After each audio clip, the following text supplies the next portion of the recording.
1.3 3च्या डोक्यावर टिंब दिलेला आहे, तेव्हा एखाद्या संख्येच्या डोक्यावर टिंब दिलेला असतो, याचा अर्थ ती संख्या पुढे पुन्हा पुन्हा येणार आहे. म्हणजे ही जी आपली संख्या आहे हा आपला प्रश्न आहे. तर आपला प्रश्न कसा तयार होणार आहे? आपला प्रश्न तयार असा होणार आहे 2.333. येते लक्षात? 3 वर टिंब असल्यामुळे. मग हे 3 किती वेळा घ्यायचे? तर हे 3 आपण असंख्य बऱ्याच वेळा घेऊ शकतो. जेवढ्या वेळा आपली वजाबाकीची संख्या असेल तेवढ्या वेळा. असा अंदाज करायचा नाही की इथं 3 आहे म्हणून मी हे 3 वेळा घेतलेले आहे. लक्षात आले?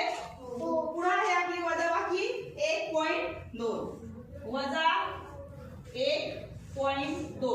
आता 2च्या पुढे कोणतीही संख्या नाही म्हणजे आपण कोणती संख्या घेणार? 2च्या पुढे किती घेणार? 0 घेणार. किती घेणार? 0. कारण ह्याच्या डोक्यावर काही टिंब वगैरे काहीही नाही. आता थोडक्यात जरा उत्तर आपण पाहूया. या ठिकाणी आहे 1.1 1.13 1.13 आणि 3च्या डोक्यावर काय आहे? पुन्हा टिंब आहे. म्हणजे 3 ही संख्या परत पुन्हा पुन्हा येणार आहे. इथे मात्र थोडं वेगळं आहे.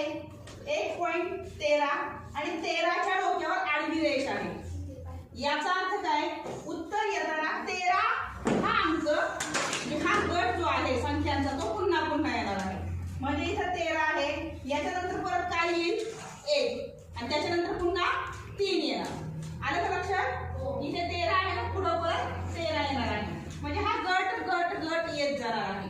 गटासाठी डोक्यावर रेष देतात आणि एकच संख्या पुन्हा पुन्हा येत असेल त्यावेळेस काय देतात? डोक्यावर टिंब देतात. येतंय लक्षात?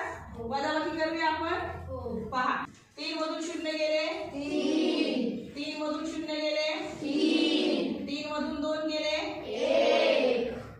2 मधून 1 गेला आणि दशांश चिन्हाच्या जागी दशांश चिन्ह आपल्याला द्यायचं आहे. आता या उत्तरासारखं दिसणारं उत्तर आपल्याला कुठे कुठे हे उत्तर आहे का? नाही. आपण क्रॉस लिहूया. याच्यासारखी दिसणारी उत्तर हे एक आहे आणि हे सुद्धा आहे. बरोबर? पण याचं मी तुम्हाला काय सांगितलं? उत्तर याचा कसं येणार आहे? पुढं काय येणार याचा? गट. 13चा गट गट येत येणार आहे. आलं का लक्षात? म्हणून इथे डोक्यावर असं चिन्ह दिलेलं आहे. पुढच्या त्या संख्या लिहिलेल्या नाहीये पण येताना त्या संख्या कशा येणार आहेत? 1.13 इथे मात्र कशा येत जाणार संख्या? 3. आलं का लक्षात? त्यामुळे हे उत्तर आपलं बरोबर आहे. बरोबर ना?